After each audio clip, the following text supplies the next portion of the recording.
Good evening, ladies and gentlemen. My name is Barry. I'm the general manager here at WYLN. We'd like to welcome both our studio audience and our viewing audience into the Wiltsie Center. We're glad that you could join us tonight in for what we consider to be the first in a series of town meetings. About a week ago, we decided that we wanted to do a town meeting on crime in general in the Hazleton area, and so we decided to come up with, again, our first in a series of town meetings, and that's what we'll be dealing with tonight. In just a minute or so, L.A. Tyrone will be with us to introduce tonight's panel and also some of our guests that are in the audience. But at this time, I'd like to acknowledge some of the other media that are with us tonight. We do have WNEP from Scranton-Wilkes-Barre area. WBRE is with us. We also have two newspapers and one at this point, Standard Speaker is with us. We'd like to thank them for coming and joining us tonight. There's some special thanks that need to go out tonight, and that is the Hazleton Elementary and Middle School here where the Wiltsie Center is located. The staff is just fantastic. When we approached them about doing this, they just said absolutely anything you want, and they were right here for us, and they continue to support us throughout the show tonight. We want to thank the Hazleton Area School District Security, who is on hand with us tonight, and also Dr. Antonelli, who really came to the forefront and said, Barry, whatever you need, you got it. Let's do it in the Wiltsie Center. One of the things that we talked about is that there's a certain element out there, there's a certain group, and I'm sorry, I missed Channel 13 is with us tonight too, I believe. It came in late, I'm sorry, I didn't see it there, but thank you for joining us. But anyway, one of the things we did talk about is there's a certain group that we feel is responsible for the crime in the Hazleton area, and I'm going to name that group tonight. And what we feel is the problem is that this group knows no race, no color. Okay, this group doesn't care. The problem is either to the victims. The victims know no race, no color. Okay, in this group, it has a name, and we're going to call it criminals. And that's what we're talking about here tonight. We're not here to talk about any one group in particular other than that group. That's what we don't like. We don't like the criminals that have come to the Hazleton area. Again, we're going to get started. Our format tonight is our host, L.A. Tyrone, and also in the audience is Lisa Sugart and Kim Zabori. They will be entertaining questions from our audience that's here in the Wiltsie Center. And without further ado, here's L.A. Tyrone. Thank you. Thank you very much. Thank you. Good evening, everybody. As Barry said, we are looking to have a frank and open discussion about crime. Is it really on the increase? How do we control it? What do we do about it? It's all over northeastern Pennsylvania. That's why our panel represents different portions of our viewing area. We are on all of northeastern Pennsylvania, south of Pittston, everything else, and out to central Pennsylvania. So let me get to the point and introduce our panel. Luzerne County District Attorney Stephanie Salavanis is with us. Hazleton Police Chief Frank DeAndrea. Wilkes-Barre Police Chief Jerry DeSoy, Berwick Police Chief Ken Strish, Hazleton Area School District Superintendent Dr. Frank Antonelli, Ed Payne, who is the CEO of Sorrento Gardens, which is a well-known drug treatment center in northeastern Pennsylvania, and Ed's with us because so much of the street crime is related to drugs.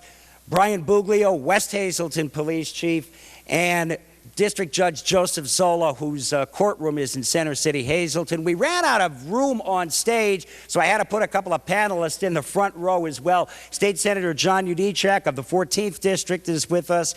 State Representative Tara Toohill of the 116th Legislative District is with us. An aide from Congressman Barletta's district is here. I look around, I see a number of school district and public officials. Our own co-host Tiffany Cloud from Storm Politics on WYLN TV is also here. School District Security, Dave Minnick from West Hazleton Crime Watch. And the reason I'm mentioning as many people as I am is we'll come to them when any one of the questions delves into their area of expertise. So let me just kick things off here by opening this up to the entire panel, anybody who wants to mention this. We are here because we are under the perception that there is a dramatic increase in crime in northeastern Pennsylvania, I guess specifically Luzerne County, at least the reports would indicate more than elsewhere. Is it really on the increase, or is it just simply perception? Jerry, you want to start? Well, I think it depends on specific areas and time frames also. Is crime on the increase? Well, maybe in one community it is this year, but maybe last year it wasn't. Maybe next year it will be. Maybe next year it won't be. So I don't think crime is necessarily rampant. But I think historically in Luzerne County, the crime rate has gone up from what it was obviously 20 years ago. And I think sometimes when we compare the statistics, instead of taking a 5-year or an 8-year block, we look at one specific year and one specific location. And I think sometimes that gives us not necessarily the best perception of really what reality is. Well, if I can, Chief, your city was in the news last week when the statistics came out. You had 24 shootings in Wilkes-Barre last year, which is a few more than 2011 and 2010 combined. Was that correct? That's correct. But then if you look at our overall crime rate from 11 to 12, we're down 20-some% in crime overall. So the statistics are sometimes very difficult to understand in that small, narrow view of, okay, there's 24 shootings, but yet your overall crime rate. And who do they affect? The 24 shootings, as you discussed, the criminal element is something we're concerned with. Is predominantly that 24 shootings involved criminal on criminal, and is our reduction in crime, are we reducing crime where we need to reduce crime, where it affects the actual honest tax-paying citizen? So maybe we need to put more effort into violence among criminals, but do we have to take away from reducing crime for the law-abiding citizen at the same time? And that's what our statistics showed, again, only in that 1-year period. I mean, this is a frank comment that some people are not going to want to hear, but I have heard people say, hey, if the criminal element wants to kill each other, let everybody else get out of the way and let it happen. Well, that certainly sounds good, but that's not obviously a realistic position for law enforcement to have. I mean, our position is we want to reduce violent crime regardless of who's involved with it. I'd rather put the criminals in jail, honestly, than have them kill each other, and I think that's safer for everyone. Anyone else? No matter who you are and who is killed, we still investigate. We still put detectives on it, and law enforcement's looking into these crimes and making sure the person accountable is held accountable. Part of what you said, it looks good on paper. However, it doesn't matter if you're a drug dealer who shot a drug dealer and killed him, it still saps the cities, the counties, our resources. I have just as many criminal investigators and spend just as much money on overtime for a homicide that occurred between a drug dealer as I do for the most honest, law-abiding citizen. So, you know, at the end of the day, it's going to cost me the same amount to do the same investigative efforts, the same number of interviews, and then spend the same amount of time in court. Let me turn to Berwick Police Chief Ken Strish. You've gotten a lot of attention for the meth labs that your department has broken up. I think you were 26 in a little bit more than a year. And I used to work in Berwick years ago, and that was not a town that you would expect a lot of the things that you've been dealing with over the last few years. No, it's a newer problem that we've uncovered. We have a lot of help from a lot of different agencies. That's why I think we've been very proactive in trying to fight that problem. So we're very proud of the success that we've had. But you know, violent crime in Berwick is still on the rise as well. It's not just an issue of we're having a methamphetamine problem. We have a violent crime problem as well. Let me turn to Judge Zola, because as we were talking beforehand, you said you had some statistics that did indeed show an increase. I do. I want to make it clear that I'm very limited as what questions I can answer due to the judicial rules of conduct. Right. However, the statistics are facts. They're open to the general public, and I'm happy to share that with you. 2010, the serious crimes in Hazleton was 400. 2011, it was 356. 2012, it was 522. And in 2013, it's at 115 at this point, barring any investigations or crimes that the arrest has not been made at this time. So we had a drop last year, and now the year before last, and then an increase last year. And at this pace, you said 115, less than a third of the year. You're looking about coming out where we did last year then, huh? Yes. Frank, you had mentioned in a newspaper story something about this area's crime rate versus the rest of the nation. Right. Ed Payne, as a matter of fact, everybody at this table are colleagues that we sort of tap each other's resources when it comes to what are you seeing, what do you know about this. Ed had sent me some statistics that I actually shared with the standard speaker, and it shows that the one research facility has, over a 10-year period, where 10 years ago the city of Hazleton's crime rate was half that of the national average according to this statistic firm. And this past year, we've now surpassed the national average. Okay. Anybody else comment on that particular question? All right, let me turn to my colleague Lisa Sugar who has a question. Lisa. LA, I know we've talked about it, that obviously all of you up there, if you had plenty of money in your budgets, you would say part of the solution would be to put as many police officers on the street as possible. That, however, is not possible right now. But the United States is behind many other countries that pays more money for the inmate population in the prisons than it does to put police officers on the streets of their communities. Is there any way, have you talked about it, is there any way there could be a revamping of maybe some of the lower level crimes that they would go into a rehabilitation program rather than go into the prison, so that money could then be generated for the police departments to put more police on? Maybe Chief Bugley or any of the chiefs want to take this question? I think that would be something we'd be able to look into. However, when people commit crimes and these crimes are committed, I think the general population and the citizens want something done about that. So when you're saying the lower level crimes, I think we have to look and see exactly what are those lower level crimes, and is there some other option of doing that? And I know there is other options out there. As we know, in this area we had MnSEC, and I think as everyone here in this room knows, MnSEC didn't work out very well, and we know the crime that was brought to our area.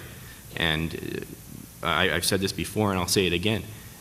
Most of the serious incidents that have occurred in West Hazleton Borough since I've been the chief of police have been almost a direct result of MnSEC. And we can document that. That's a proven fact out there.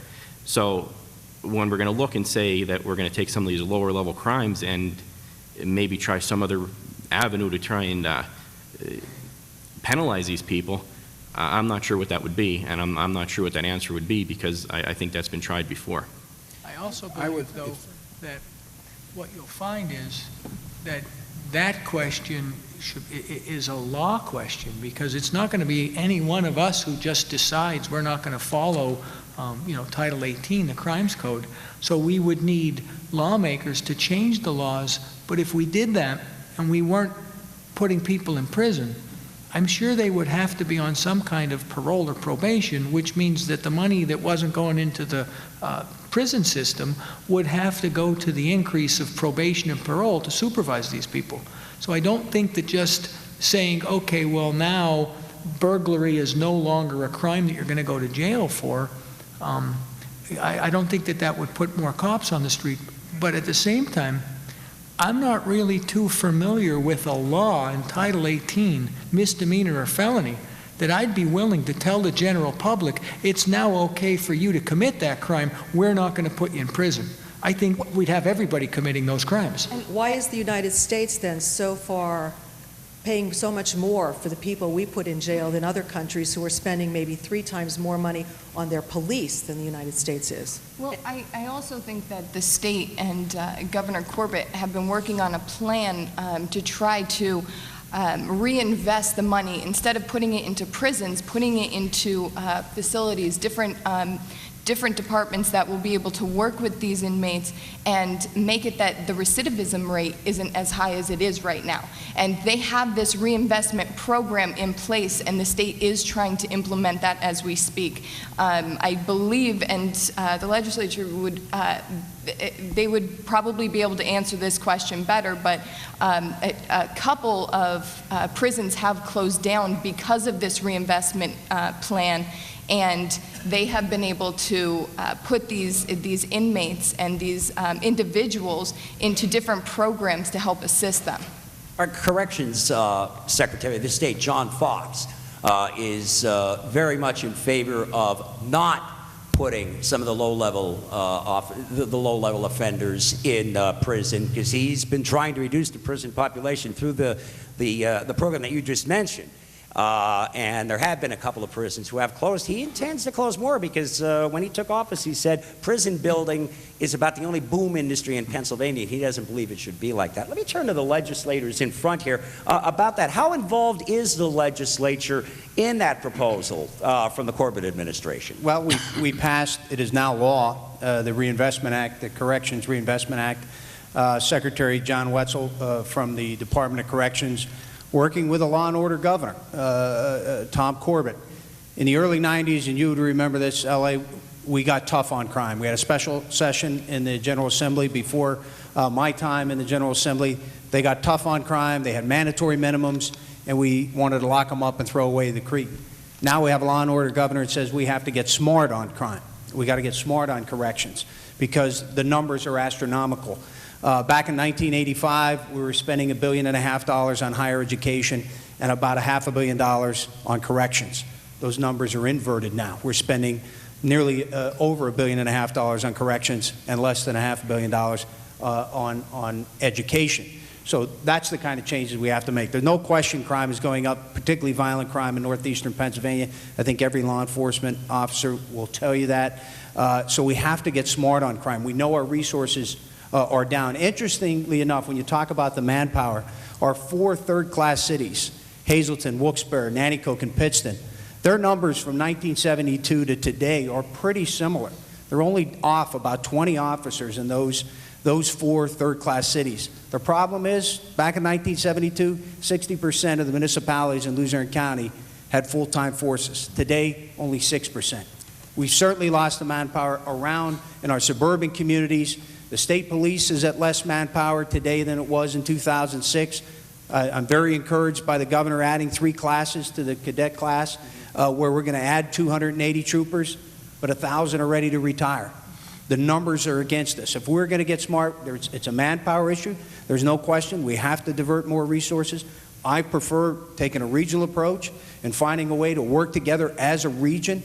And also, I think we have to recognize, and we've done this through Congressman Barletta's office, the Operation Gang Up that we initiated, it's clear that we need a community fully engaged, the community, that force multiplier that Chief DeAndre talks about all the time. The community needs to be engaged, and the law enforcement community from the federal, state, county, and local level all have to be on the same page. I'm very encouraged. The appropriations hearing this year, the new Attorney General, Kathleen Kane, she wants to do a street crime strike force. And that's bringing together the FBI agents with the DA's office, with the Attorney General's office, and the local law enforcement to go after street crime. I think that's how we get over some of the issues when it comes to funding, is we try to employ that force multiplier effect, the community, the law enforcement agencies, the legislature, all on one page.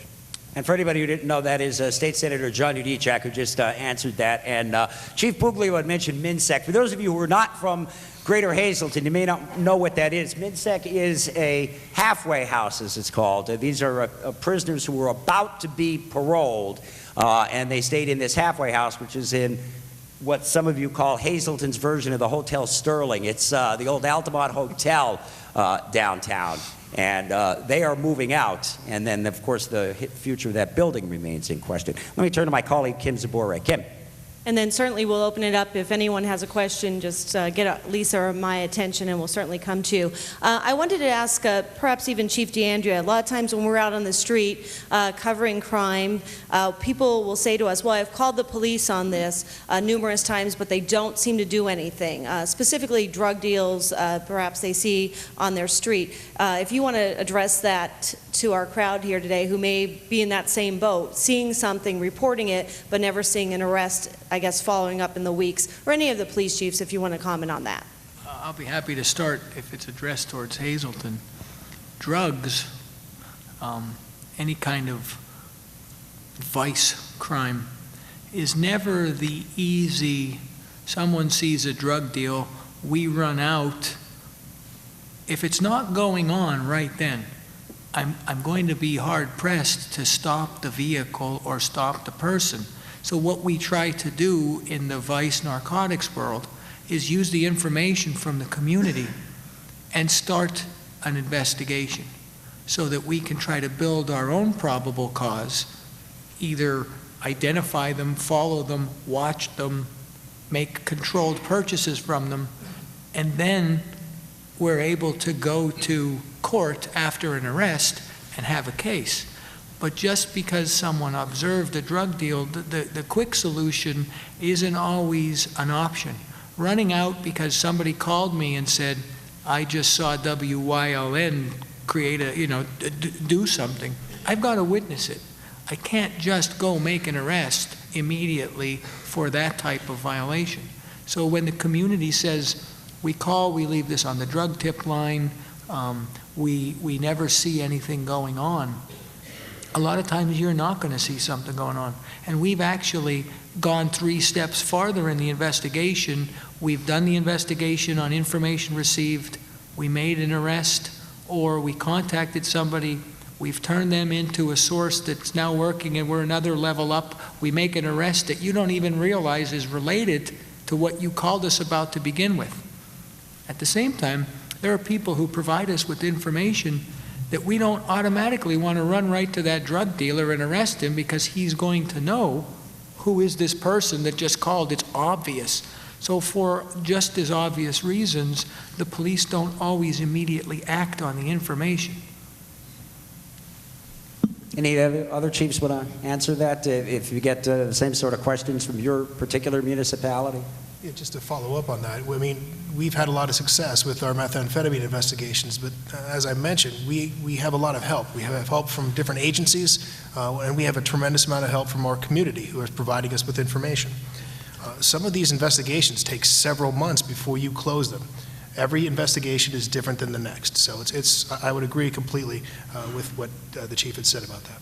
But I'd like to call out something that I think Greater Hazleton started with a Greater Hazleton Area Drug-Free Task Force some years ago that DJ Zola has been able to put to good use. We have a drug tip line that covers all of the communities of Greater Hazleton, 450-2080, because we know that the criminals don't particularly respect municipal boundaries. No, I only work in Hazleton.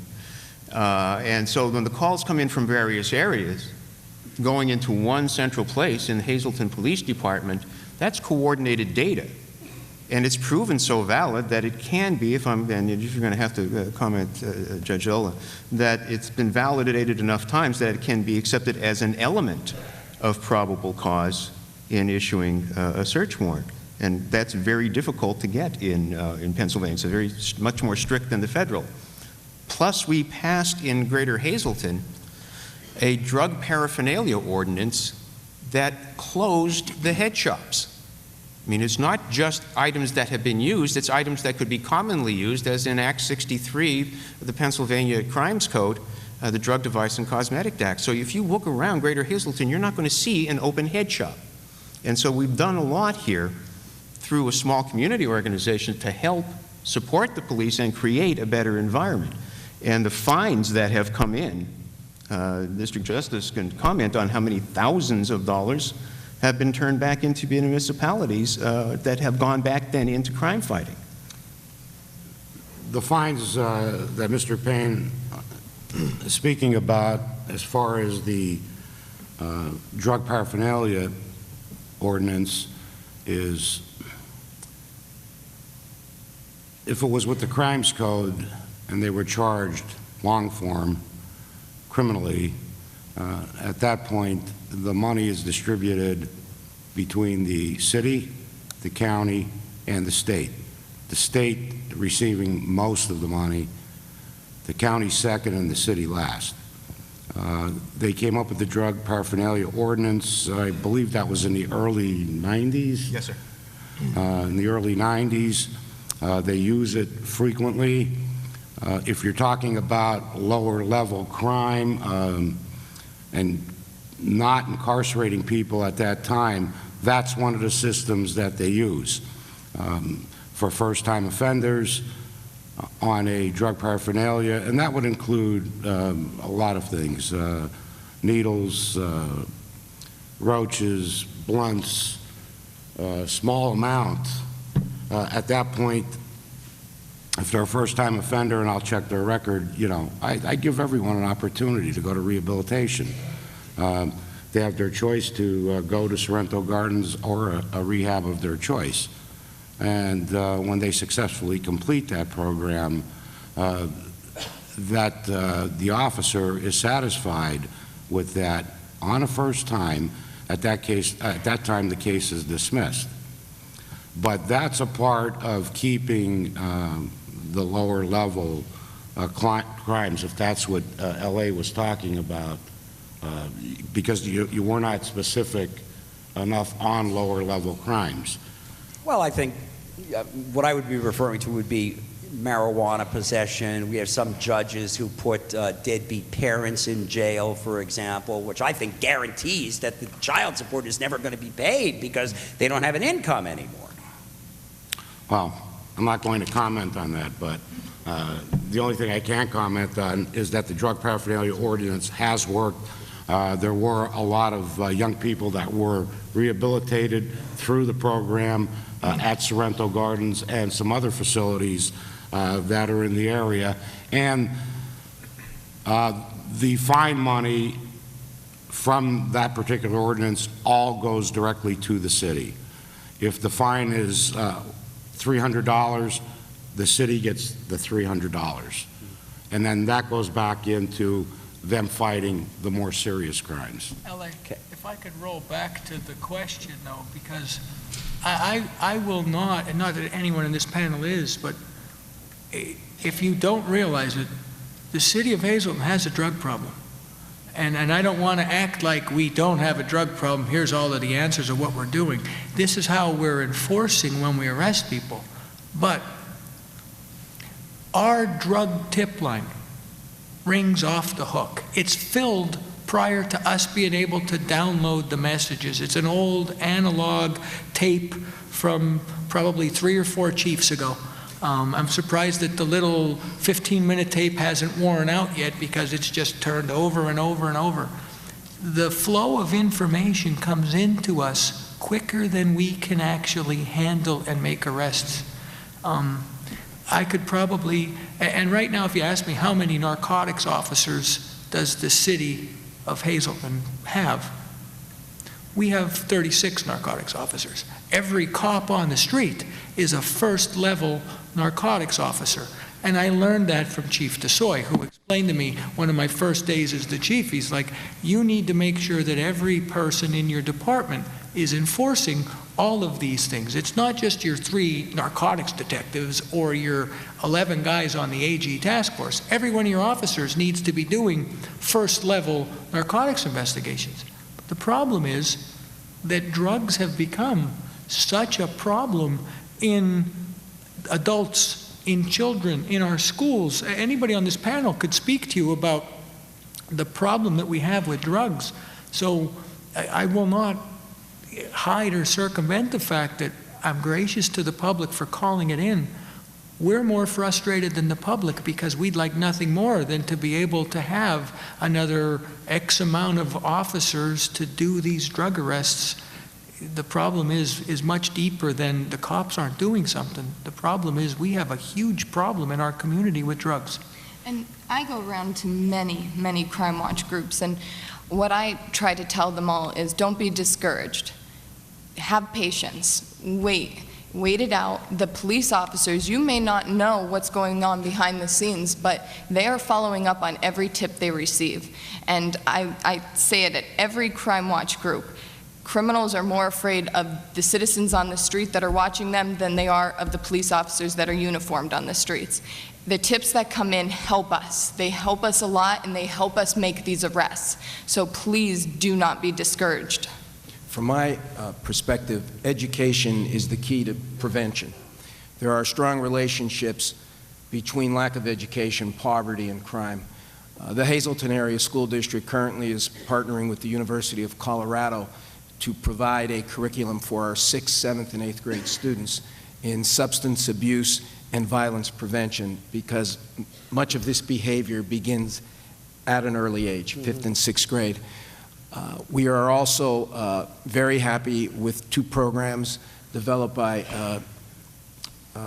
DA Salavantis, the Youth Aid Panel for first-time nonviolent offenders, We have a group of community volunteers who work with these juvenile offenders in addressing the behavior. They work with victims for reparation. They put the offender on a 3-month contract. If the contract is fulfilled, the record is expunged. And I must say we are having an 85% success rate with the Youth Aid Panel. We are also in the Hazleton Area School District involved with the Luzerne County Juvenile Justice System King's College Mentoring Program, where we identify high school students who are at academic risk and have engaged in delinquent behavior. And they are involved with a 6-week program at King's College, working with faculty and students, community activities, vocational activities, educational activities. And again, we are very pleased with the success of that program also. And I'm sorry. Yeah. If I may, I am a strong believer in early childhood education as well. If we get to the children, we sit down with the family early on, we could start becoming, as people like to say, smart on crime.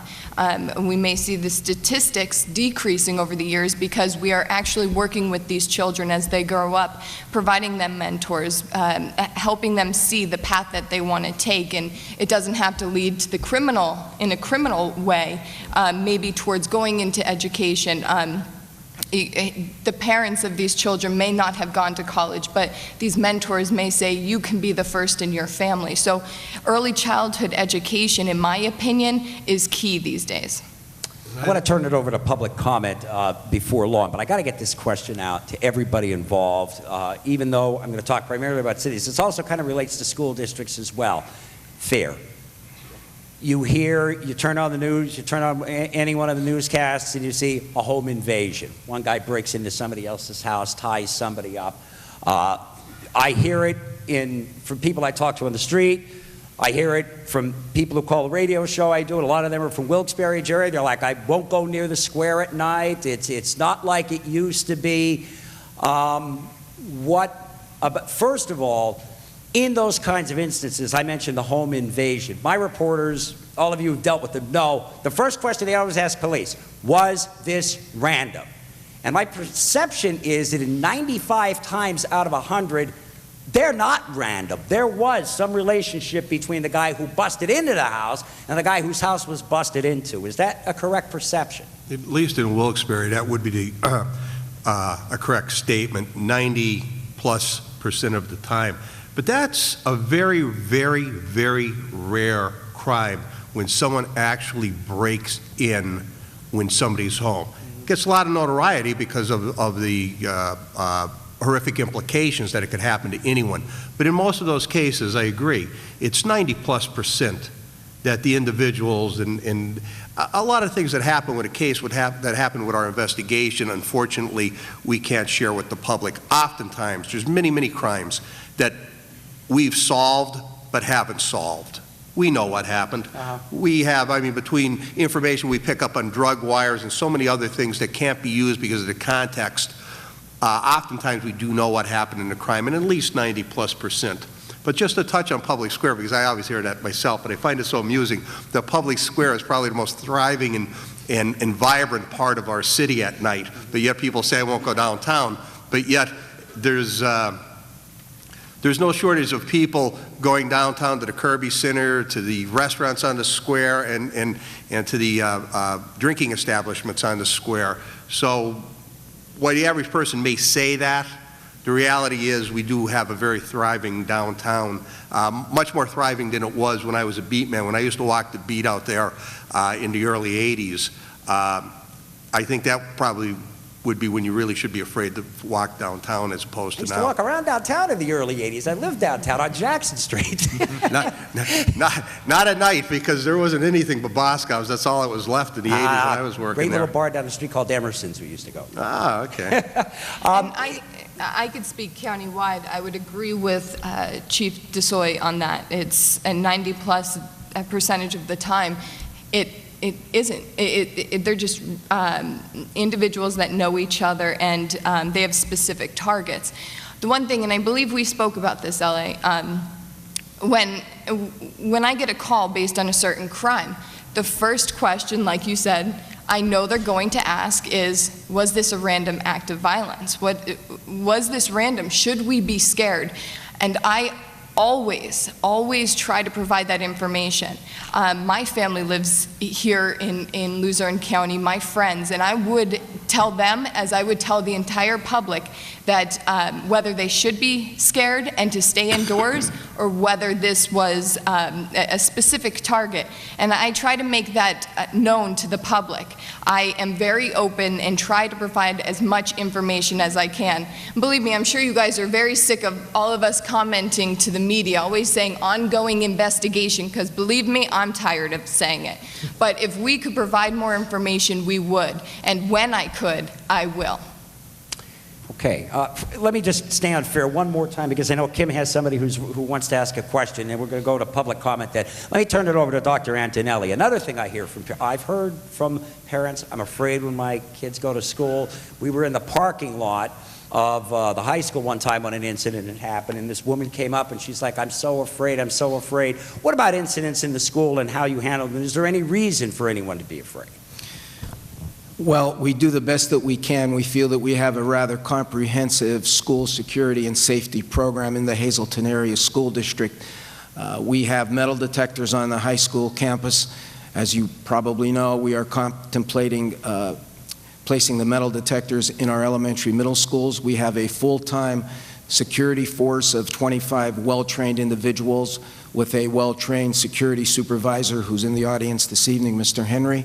We have 2 SROs, Act 120 trained police officers, and we have a full-time Pennsylvania State Trooper stationed full-time on our high school campus. We are doing the best that we can.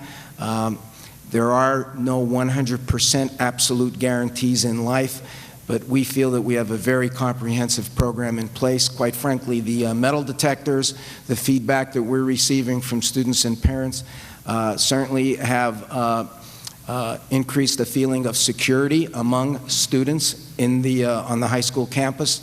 They are one risk reduction strategy. Again, they're not a 100% quick fix guarantee, but they are very effective as part of a total school security package. Let me ask anybody, if you have a public comment or a question, either line up near Kim or Lisa, and we're going to turn this over to anybody with a public question or a comment in just 1 second. So, from the answers that everybody just gave me, is public fear warranted? Do you believe that public fear is warranted? I know that's kind of a tough question, because I guess some degree of concern and fear certainly is sensible, but the kind of where I'm afraid to go out of my house at night, because I hear that from a lot of people. I'm like, I live in a neighborhood where a lot of crime happens, and I'm not afraid to go out of my house at night. L.A., can I comment on that? Yes, certainly. I don't think that the public has to have any type of fear out there any more today than they did any other day. I know my department, Hazleton, and all the other departments are extremely well-trained individuals, and if you dial 911, the police are going to respond in an extremely timely fashion, and if there's an issue, they're going to come there and handle it in a professional manner and take care of what needs to be taken care of. Okay, who got there first? Okay, we'll go. L.A., if yes. I could just add I'm sorry. That's okay. And Chief Buglio and myself, our entire departments constantly work. There are force multiplier on the street. We're anywhere that we need assistance, and immediately West Hazleton's cars are here and vice versa without even asking. But I believe that the public's fear is for 2 reasons. First of all, it's fear of the unknown, because they're not sure exactly what happened or why it happened. And the other fear is change, because even though certain crime statistics might be down or up, and statistics are beautiful when you're a statistician, because you could make numbers say anything you want. You know, you say 6 or 4, if we only interview 12 people, you're going to say 6 were for it, and I'm going to say, well, 6 were against it.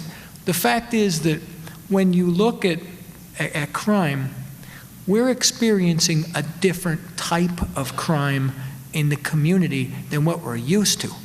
So to springboard off of what Chief Buglio is saying, I don't think that you should be afraid as much as outraged, want to get involved, energized, and most importantly, you need to become crime smart, as the district attorney said.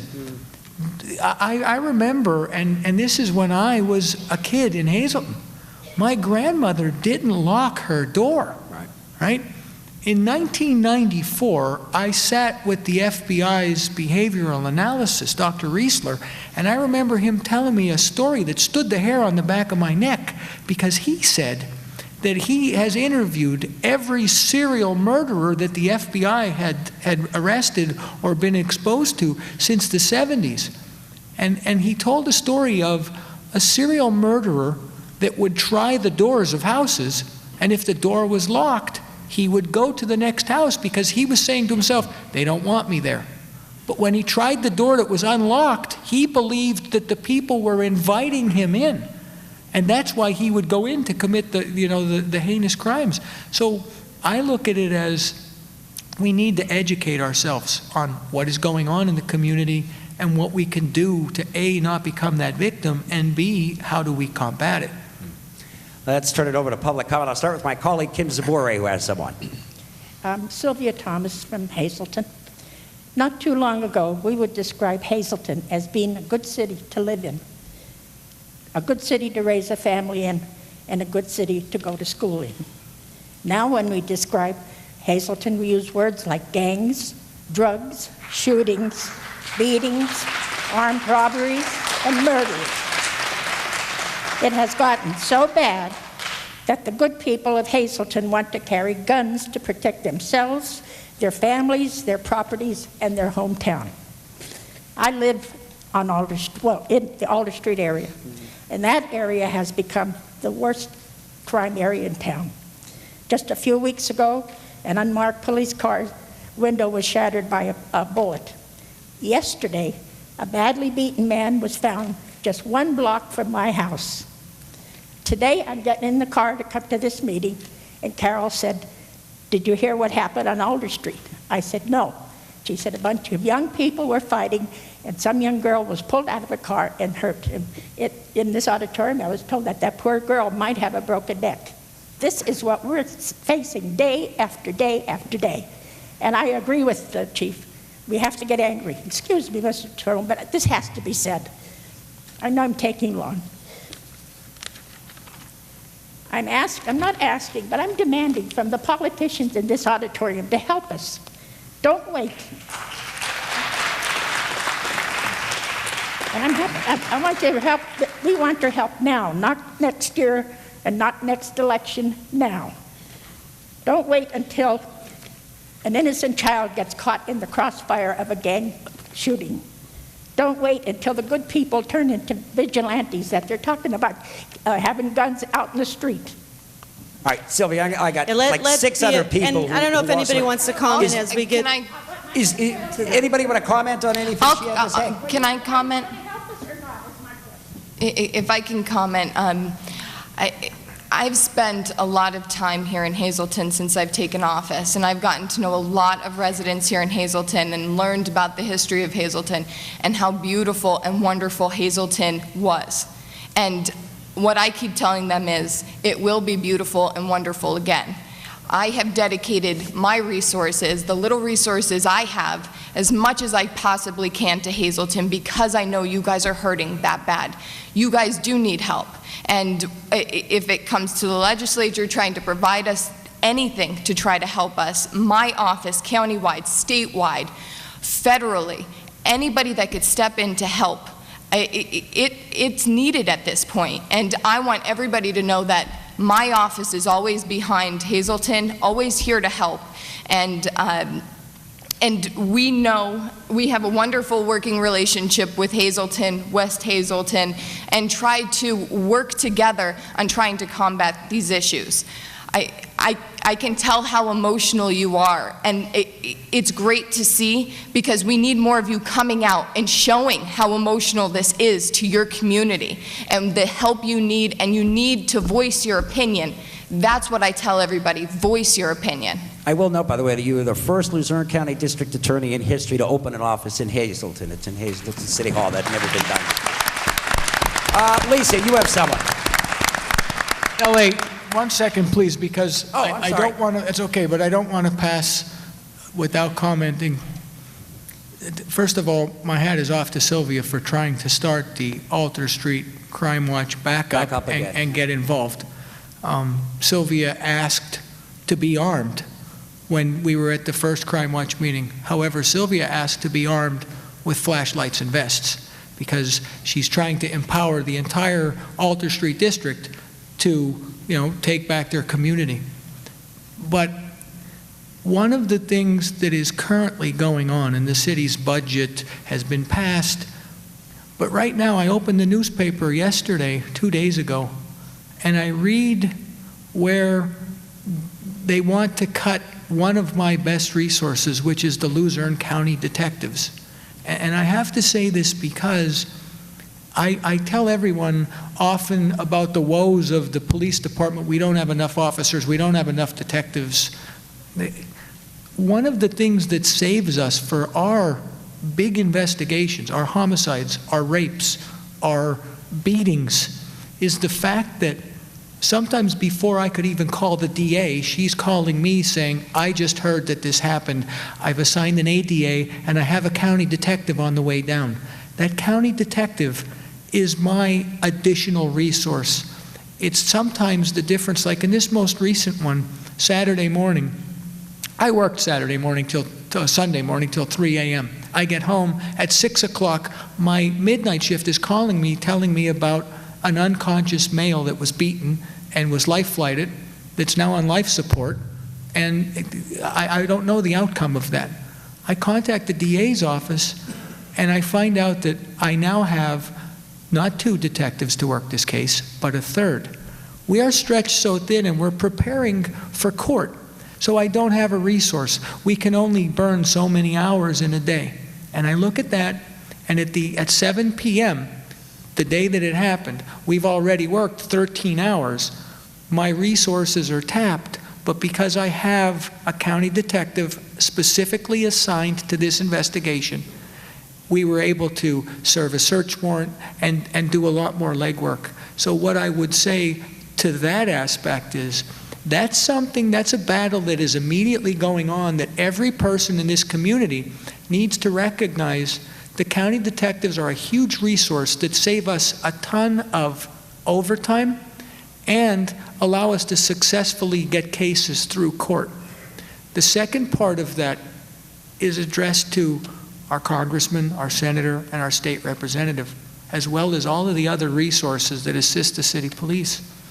I don't ever want anybody to think that there was ever a time that I went to Congressman Barletta, Senator Udicek, Representative Toohill, and got anything except, how else can we help, what can we do? There's projects, there's meetings that I've been able to go to with the state police commissioner and the Department of Corrections secretary. So I don't want people to think that they don't help the community. I swear I did not pay him to say that. I want to jump in because we're getting, this side's getting backed up with quite a few people with questions, so go ahead, sir. My name is Ron Kuchmarek, and I live in Hazleton. I'm a lifelong resident of Hazleton, and my heart breaks for the community I grew up in. I remember the days as a youngster when it was a big deal if you left your kitchen window open or left the screen door open because the flies came in, okay, and they were soon at your kitchen table. And I think we're talking about fighting crime, we're talking about murders, we're talking about drugs, we're talking about violent crimes, and we have let the flies in our kitchen, okay, because we're not enforcing those menial laws, okay? We are leaving our doors unlocked, the way the chief has said, and we are inviting the criminals in. That element is here, and we're doing nothing to stave it, because our doors are so wide open that these people just welcomely come into our community and take over. Can I ask you what you mean by the doors are open? What specifically would you mean by that? There's nothing, we have total disrespect, we have apathy for our community, not so much the residents, but the people who have come here. We're not enforcing the menial laws like double parking, U-turning, jaywalking. trash on the streets. That's what police call a broken window. Housing ordinances. Things are being left in disrepair, and no one's respecting property of anyone else. And this is what's happening. Our doors are open in this respect, where this element is welcome to come into our community with no penalty. And if we would enforce these things, close our kitchen window, close our screen door, these people would not come here and leave. All right, let me get, anybody have any comments? I think what he's referring to is what you police officers like to call the broken window theory. It's exactly the broken window theory, but my only comment to that is there's just an overall complacency among society. Just as we discussed about not putting people in jail, is that the better solution? Is rehabilitation the better solution? And it's not just Hazleton. Hazleton is no different than Wilkes-Barre, is no different than Avoca. My mother in Avoca grew up never locking a door. My brother has put an alarm system in his house in Avoca now. It's changed all over, but we've allowed that to change. The people have allowed it to change. Law enforcement, we got complacent. We only wanted to worry about the bigger crimes. There is a lot of truth in that, but we need the community to help us. We need you to understand that our resources can only go so far. And maybe through no fault of us in this room, it's gone so far that we just don't have the resources to take care of all those small crimes. You know, we do what we can, but when you have assault call upon assault call, you really don't have time to do that double parking complaint, which should be addressed, But it comes down again to dollars and cents and manpower. There's so much work versus what we can do. But it's just not Hazleton. I mean, it's not your police department, it's not your chief, it's not me, it's not Wilkes-Barre, it's not the rest of the chiefs in their department. It's all over. It's all over. And I don't know if anybody truly has the right answer, but at least people coming together like this, at least we're throwing ideas out that we can listen to.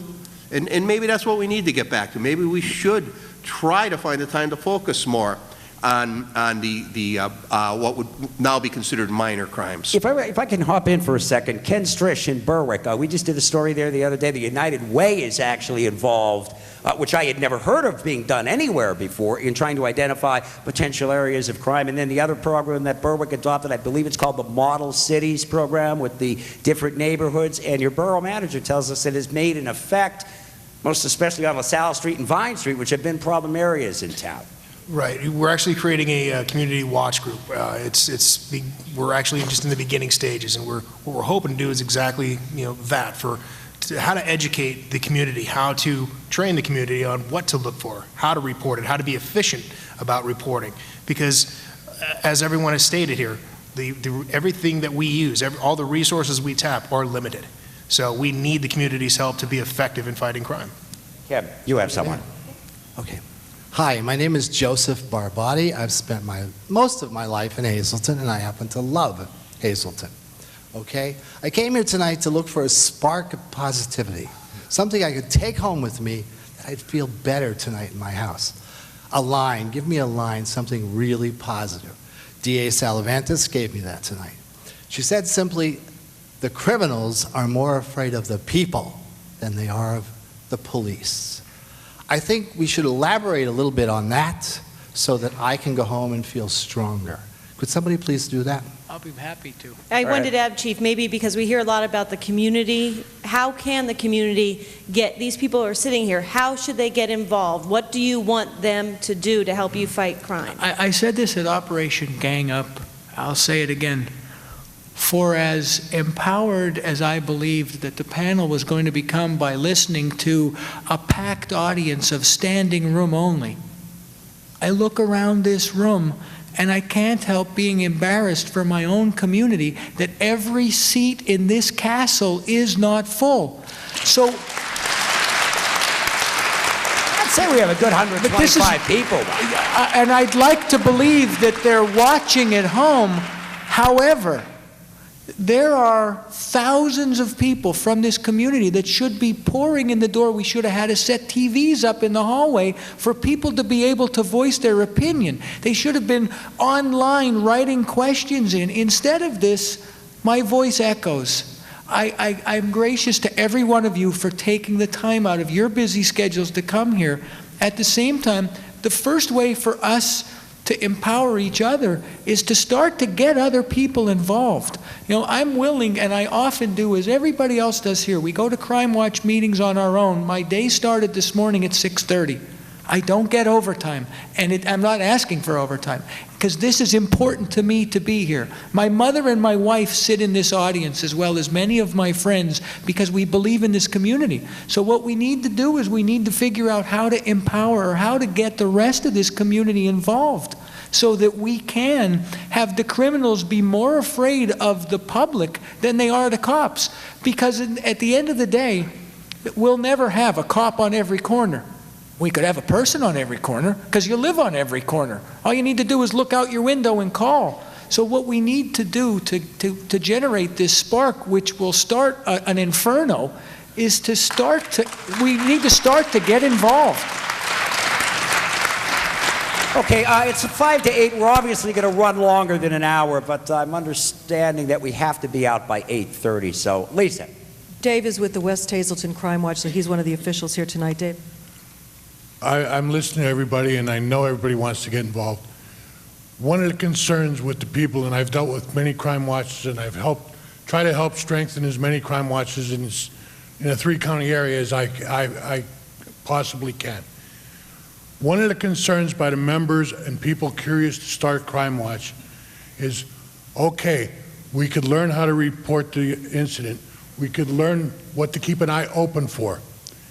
But if we become an asset, are the police too busy to use that asset? That's a fear of people trying to develop crime watches. They need to know that they could work for you and in return get feedback so they could do more to train others. It's, you know, we could be your eyes and ears, but if it's not an asset you're willing to take advantage of, it's for naught. You're right. And I think that if you speak with any of the crime watches that the Hazleton City Police works with under my command, I go myself to their meetings, because that is important to me. And I'm there, I'm in their speed dial. And again, I will never say that the city police can immediately respond to every, I just saw somebody throw a napkin outside of Jimmy's Quick Lunch. And you know yourself, you don't mean that.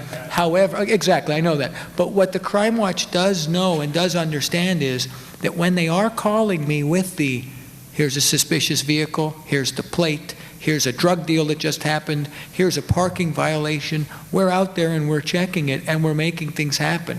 So you're 100% correct. I think that in the Hazleton area, they're starting to recognize that I'm not, right. Me and West Hazleton are willing to do whatever is necessary to help you in Hazleton to do so. We cannot have enough people, and I always say, and West Hazleton will be a crime watch that we're all going to come together, because what I'm doing now, as you can see from email chains, is joining the crime watches so we have a crime watch network. It's not just a neighborhood, because criminals don't.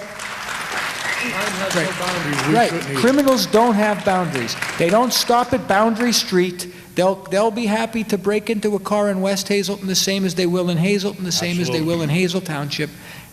And if I can expand on that, I have started up again, I think it's been inactive for 5 years, the Luzerne County Crime Watch Coalition. We had our first meeting about a month ago.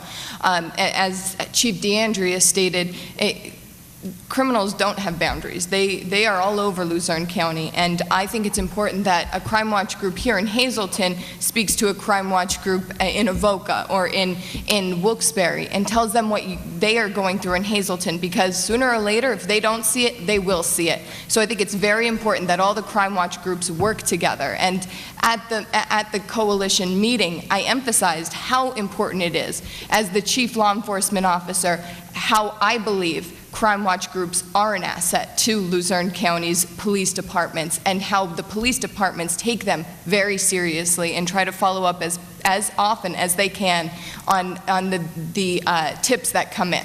Well, we're aware of that in West Hazleton, and like I said, we reached out across the Tri-County area, to help strengthen and educate. I think that's wonderful. We have members from a three-county area that belong to our Crime Watch, not because it's West Hazleton Crime Watch. It's because what they take from our meetings and they learn at our meetings, they take home with them. Right. And that's Okay, what they need. Let me turn it over to Kim Zabora. Kim. Good evening. My name is Antonio Rodriguez from the city of Hazleton, and I have been listening, and I wrote a few notes here. I think I have some money for the police department on my first statement here. The Department of Public Welfare needs an overhaul. Money that they are spending on people who don't deserve it should be sent to law enforcement.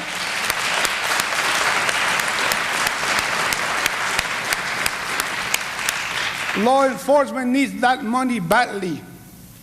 Let's get it from the welfare department. Second statement, employers need to be more careful on who they hire. Some employers are hiring people who just got here 3 days ago and they don't even know who they are, and they're getting hired. Third statement, landlords need to be more careful on selecting tenants.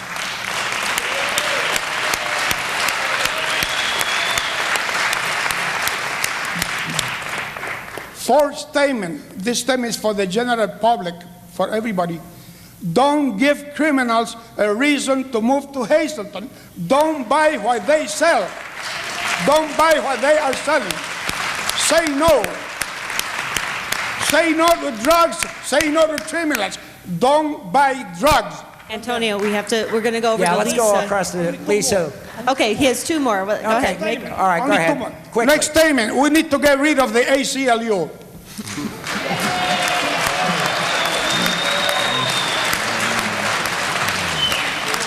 One last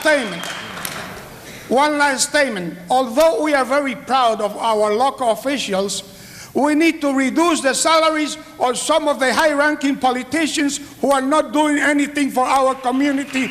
Some of these deadbeat politicians in Washington and in Harrisburg. All right, that's way off topic. Lisa. Okay. Hi, everyone. Good evening. I'm Carol, and I represent the Birch Knoll Crime Watch.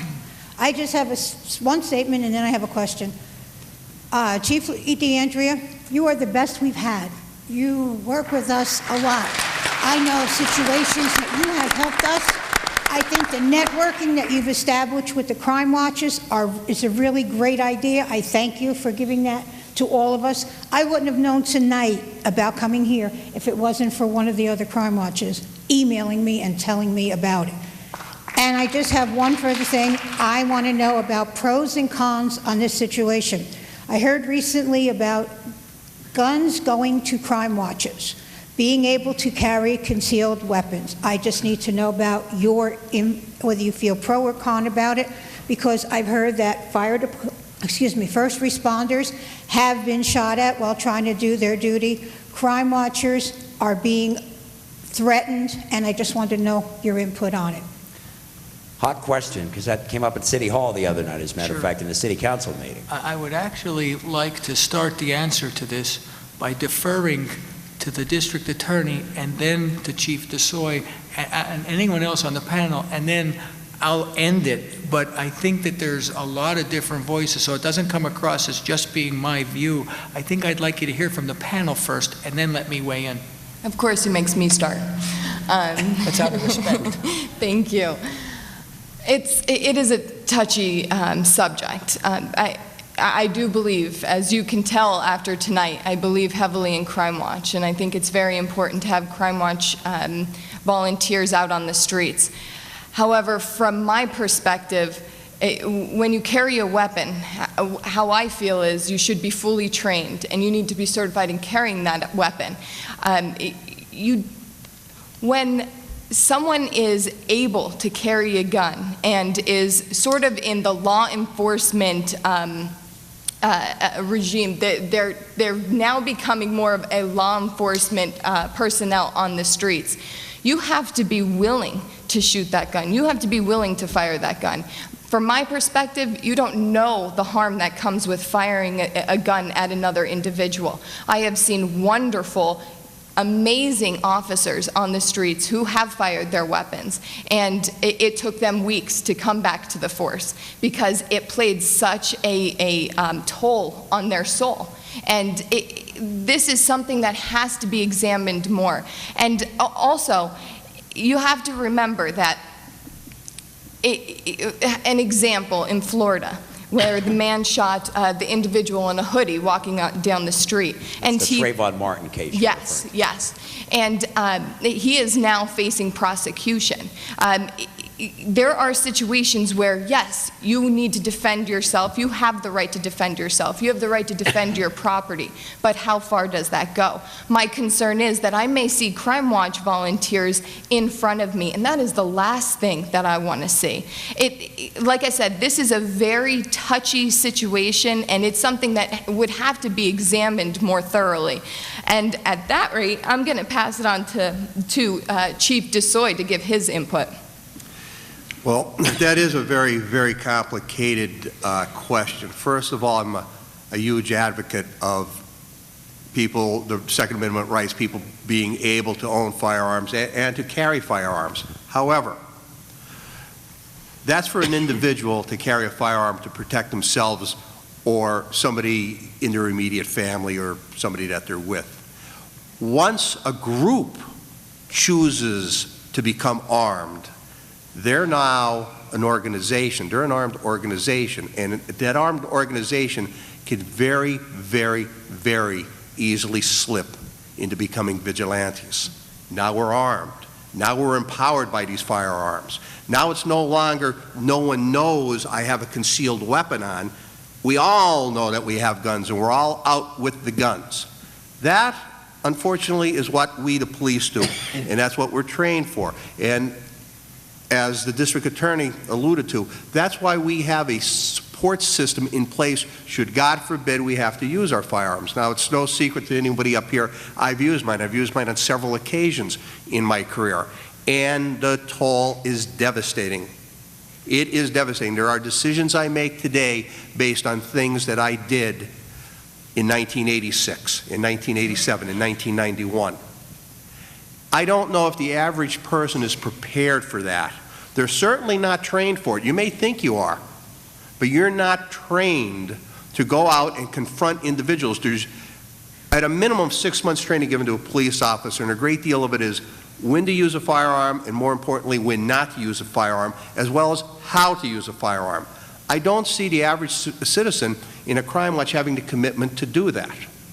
It's a lot different than having a gun for your own personal protection in your own house, and the only time you're going to use that is when you are individually confronted and have no choice.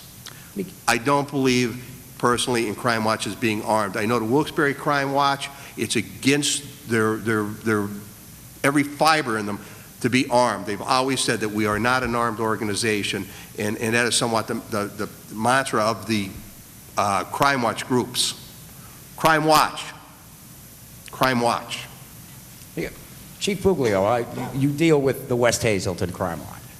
Yeah, I deal with our crime watch quite often. We actually have an officer that's assigned to the crime watch that goes to the meetings monthly, and she is their contact person. Back to the question on arming the crime watch.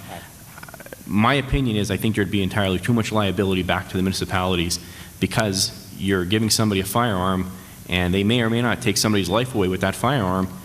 And what training did they have with that? Police officers have that ability and that right to do that. However, we've been trained. We know when and when not to use our firearms, and there's still going to be an investigation done, even in the course, if we do use our firearm, through the course of our duties. So therefore, to go out there and arm citizens in an organization, as Chief DeSoy said, and make them now a group of armed individuals, you're almost making them an extension of the law enforcement community, which they're not. That issue of municipal liability did, in fact, come up at Hazleton City Council's discussion the other night as well. That was one of the things that someone brought up. Ken Strish, you have they're not using the term crime watch. I think it's neighborhood watch in Berwick. How would you feel about several members of that organization buying a pistol and arming itself as they patrol? Well, I agree with the other opinions up here that if you're arming an entire group, then it is presenting a lot more challenges for law enforcement. It creates liability issues for the community. It also brings about policy, procedure, training. There's a lot of other factors that haven't been discussed here. It's just it's quite a challenging situation. Okay, I'm under 20 minutes. Frank. I remember in the 70s walking home from Arthur Street, then D.A. Harmon, and there used to be signs in people's windows, block parent, which was part of my education as a student, where the school district would teach us these are houses where you can run to if there's a problem, which to me was the same thing as a crime watch. I guarantee you a huge portion of those block parents were in fact legally armed. They had guns or weapons in their house. Nobody ever asked a question. I think that to say, do I support empowering an armed crime watch, isn't really it, because I'm going to say 4 names to you. I'll use their first names only. Sylvia, Vilma, Betty, and Kathy. Those are the 4 women truly behind the 4 crime watches in the city of Hazleton and in Northgate that I constantly deal with. Now, naturally, some of them also have their husbands. Sorry, Craig. But with that, those women have never come to me and asked, is it okay for them to carry a weapon? And I've never said yes or no. It's your Second Amendment right. I've never asked Sylvia to dump her purse out at a meeting or anyone else, because that's entirely up to her. But I believe if someone said, we are an armed crime watch, we've now brought that crime watch to the next level, and I don't know that it's a good level, and here's why. We're on Alter Street. Sylvia's out patrolling with Carol. 2 kids, 19 years old, rob Pensie's with a gun. They head out of Pensie's between 4th and 5th Street, and they turn left and start heading down towards 5th Street, and here comes Sylvia and Carol. They got their flashlights and their vests. These kids do what? They run faster, hoping that they don't see their faces. Maybe they shove them to the side, they run around them because it's a crime watch. And Sylvia and Carol will quick call the police and say, hey, this is the way that they headed. Now, think if we notify everybody that the crime watch is armed, and those armed assailants just headed out of that store, and they turn the corner, and here comes the crime watch. They are not going to run faster. They're going to probably engage in a firefight. So now, instead of fluorescent vests that reflect light, I need to issue bulletproof vests. I don't believe that that is the reason why I want a crime watch. I would rather be China and not have weapons and have 1 million people to go to battle unarmed than I would to have 100 people with assault weapons. I mean, the fact is that I want to throw everybody at the criminal element, and then they'll call us and we can do our part. If you choose to be armed, that's your Second Amendment right. I will never question you on open carry or if you have a permit. But I don't believe that the purpose of the crime watch is to openly say, we're an armed crime watch, don't mess with us. All right, I'm going to jump in here. We're down to 15. We only got about 15 minutes left, so I'm probably going to be a little shorter than we've been so far. Lisa. Jim Henry is the head of security for the Hazleton Area School District. You wanted to chime in? Yes. The reason I'm chiming in at this point, before I came tonight, I did some research on Citizens on Patrol. And I have a contact in Florida who has a lot of information. They have the program for 17 years. And what I'm suggesting at this point is maybe, and I have a lot of information here I can share with everybody, maybe we can go one step further and join them in having what they call an academy for Citizens on Patrol. And what that would consist of basically is maybe 1 night a week for about 15 weeks and go over all the training that they should have and know what they're what they should be doing when they're on the road. Also, getting back to the part about carrying a gun, there's no guns involved, no weapons at all. But they are well trained. They have police radios. They can contact the police at that point if they see something, but they go out in groups of 2, and usually they're in vehicles. But it's a full course, about a 15-week course, and maybe if everybody gets together, maybe they could set something up like that. All right, let me jump back over. I think it's a great idea. Thank you. Okay. Sure. Hi, my name is Michael Barretta, born and raised in Hazleton. I live in Freeland. I just want to thank everybody putting this together. I want to commend this gentleman for using the word positive. Great job. That's something nice to hear. When we're talking about crime, I know this is a big crime talk and all that kind of jazz, but it seems like we're so heavy on prosecution. Even when I look at the panel, it's police chiefs and it's lawyers and it's a judge, and then we have an educator, and we have Mr. Payne as well. Don't you think that there should be, and maybe there is, and we just don't hear it in the community, some type of bigger push trying to prevent crime versus watching it and reporting it and prosecuting it? What do you all have with regards to suggestions or recommendations on how you coordinate with city officials and groups like Hazleton Power and Project Shine that are trying to actually change the way communities look and feel, so we're not dealing with crime watches and arming people? Can you speak to anything like that? And like I said, Dr. Antonelli, thank you so much. I think the best example is what the superintendent was alluding to earlier about getting the programs into school. Crime prevention starts in the school, starts in the homes, it starts in the school, it starts at that age. Quite honestly, by the time we get them, well, it's very difficult. You try to save them, you try to save the adults over there, but wouldn't it be so much simpler if he saved them so that the rehab centers didn't need to get them, that the police didn't need to get them? And, in the perfect society, there wouldn't be a need for either of us. But I think that's your answer right there, and I think it was already addressed tonight. The schools, the homes, the young age, prevent them from becoming criminals. Educate them so that they don't become criminals. Because once they take that step, now we're playing catch up. And that's not, we're cops. We put people in jail. He's the educator. He keeps them out, I like to think.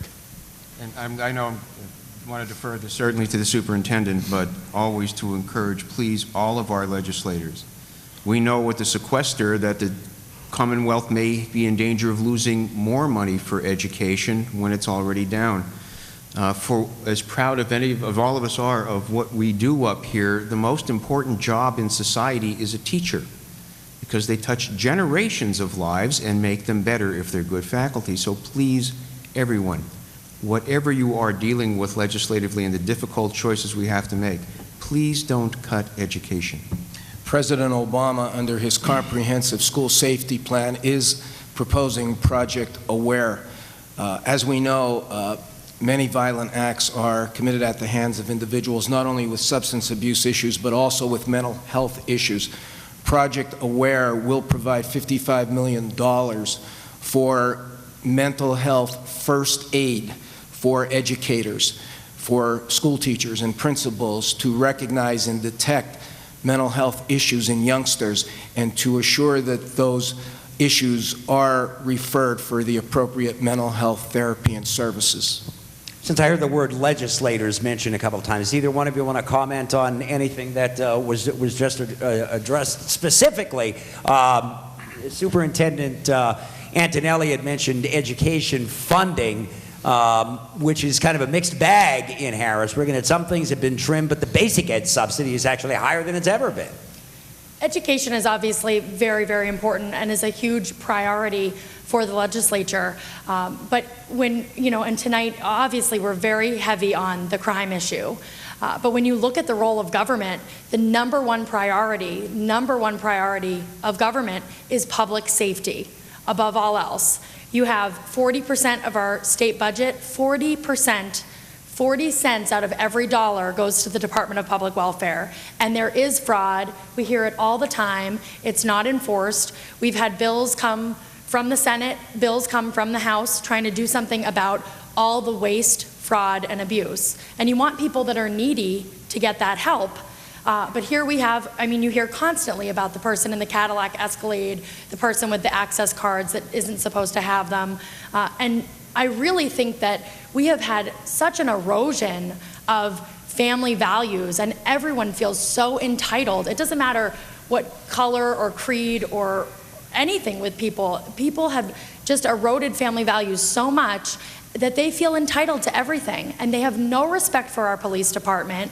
They do not fear the police, and we really do need more manpower. So I'm looking going into this next budget from the state perspective, I'm looking at Pennsylvania State Police. We need more boots on the ground. Pennsylvania State Police, hopefully at the next town hall meeting, will be here at this meeting, because I know they do provide a tremendous amount. We did ask, and they declined to come. A tremendous amount of backup. But we need to look at, and what we've been researching in other communities where they have had these issues, Operation Trigger Lock, where you have Pennsylvania State Police come into your communities and assist West Hazleton and assist at a far greater level, because there are people sitting behind desks at Pennsylvania State Police, and we need more boots on the ground. I truly believe that we do. I do want to say to the citizens that have taken their time to come here this evening, it's so tremendously important, because you are a force. We do come from a beautiful place, and it is only going to be through people that care and people that are good closing their doors and saying, listen, you want to be uncivilized? You don't belong here. You want to disrespect our police? You don't belong here. And we are going to make it good, and we are going to come back. And I'm glad that this is the start of that. Just Senator, you have anything to add for what we were discussing here? And then I'm under 10 minutes here, so I'm going to try to breeze through everybody else as quickly as I can. Well, the question earlier, I think, focused on positive pathways. Excuse me, how do we focus on those positive pathways in our community? And of course, that starts with education. And I hate to disagree with LA, but in 2008, we spent more money on public education in Pennsylvania than we do today, both K-12 and in higher education. You got to reverse those trends. You have to give the resources to our schools. Not only so your property taxes don't go up at the local level, the federal and state government needs to play a role. We need to give those kids in the window. When we were doing Operation Gang Up with Representative Toohill and Congressman Barletta, and we brought up the experts from the FBI, it was startling. The experts telling us that the gangs are focused on kids between the ages of 10 and 12. We're thinking about guys that are seniors in high school or juniors in high school. That was my mindset. Now, I'm the father of 4 children, and when I heard about the age group 10 to 12, we need to focus on that group, and that's education. That's the Hazleton Integration Project. That's many of the other positive community projects that we have underway, where we're bringing together our diverse community under one name, under the community of Greater Hazleton. That's what we really need to focus on. You know, the law enforcement community, as I mentioned earlier, if you look at the numbers, they're not much different over the last 30 years, except when you look to the suburbs, when you look to those outlying boroughs and townships that have reduced or completely eliminated their police department and are relying on state police, whose resources are diminished. But something the chief said earlier I think is very important, and it doesn't get enough media attention. The DA's office has 10 detectives. The AG's office in northeastern Pennsylvania has 13 agents. The FBI is here. The state police is here. The local law enforcement. And they all coordinate and they all work together on the big homicides and the big drug busts.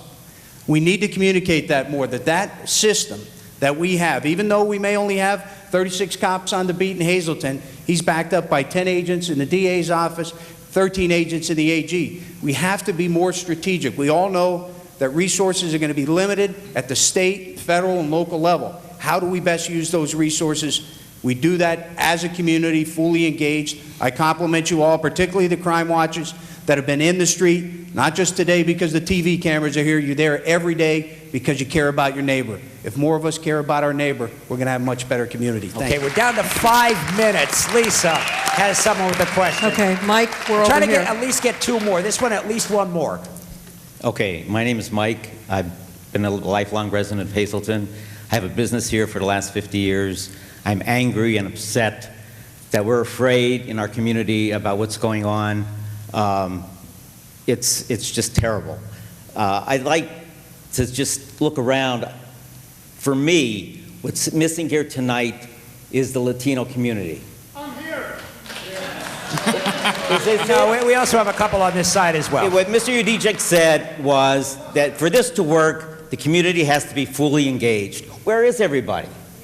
Where is everybody?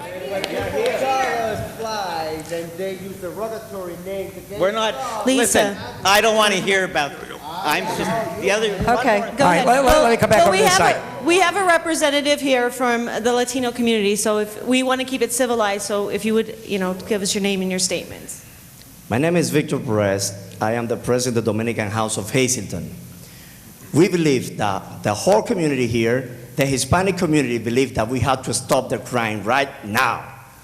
The community is concerned. The Hispanic community is concerned about this problem. It is not a problem about the one group or another. It is the problem of the whole community. Everybody has to be concerned about this. And by the way, we believe that we have to work with the education, but we have to work with the family. What is the principal problem in this community? The problem in the family. If the family receives the positive skill, our kids receive the positive education into the house, I don't think that our kids go outside to the street to sell drugs or be involved in the criminal or gang or something like that. So we have to work together.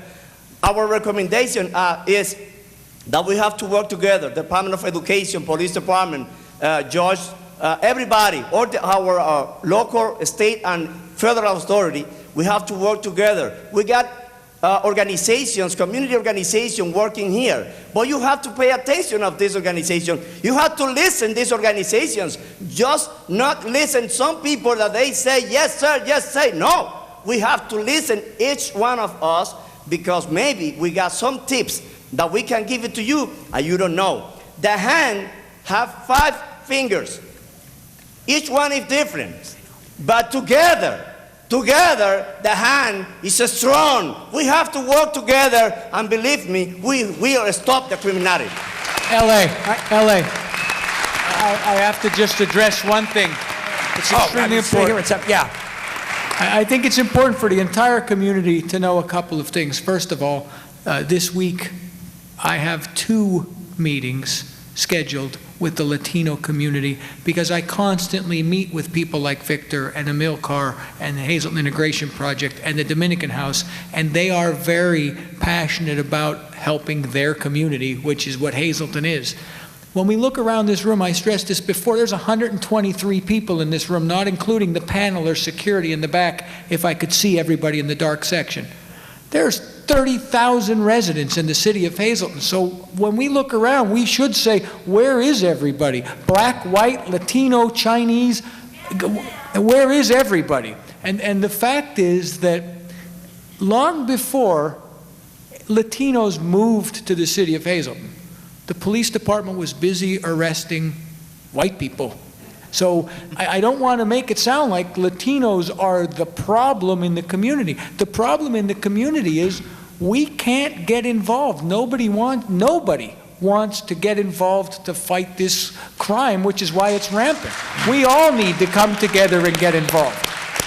All right, we only have about 1.5 minutes left, and I'm going to turn it over to my GM, Barry J.S., to wrap it up for the night. I thank all of you for coming.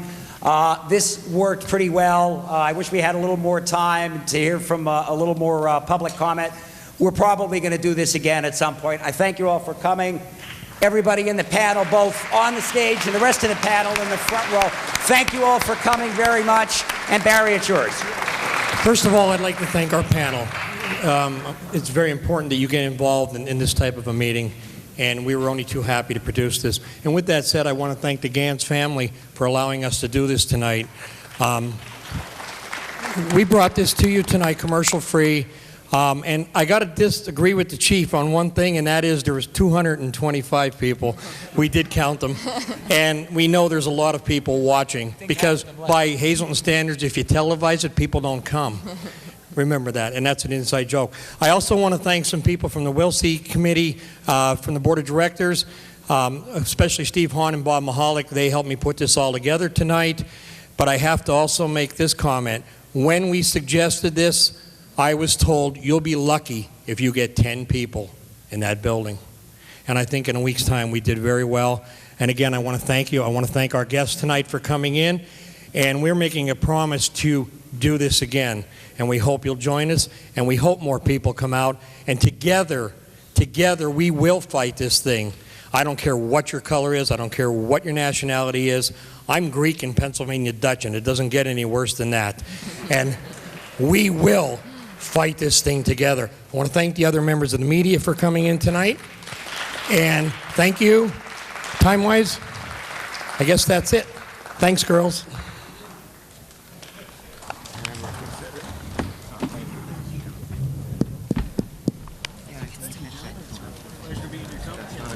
It's always a pleasure. Oh, no, we...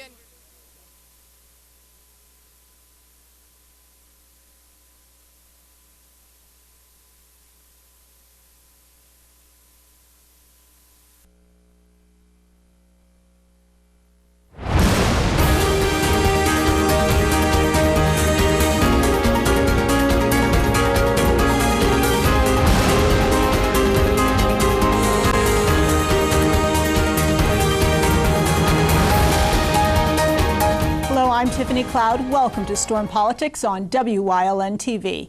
Several months ago, my second grade kid came home with a copy of a magazine distributed by the Hazleton Area School District called Time for Kids.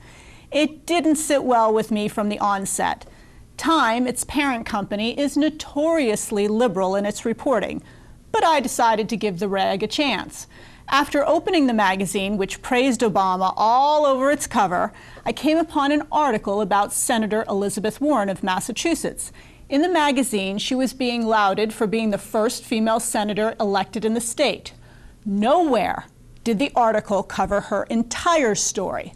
Nowhere was it shared that Elizabeth Warren filled out forms in law school claiming to be Native American to get special consideration, when how Native American she is negligible. A liar.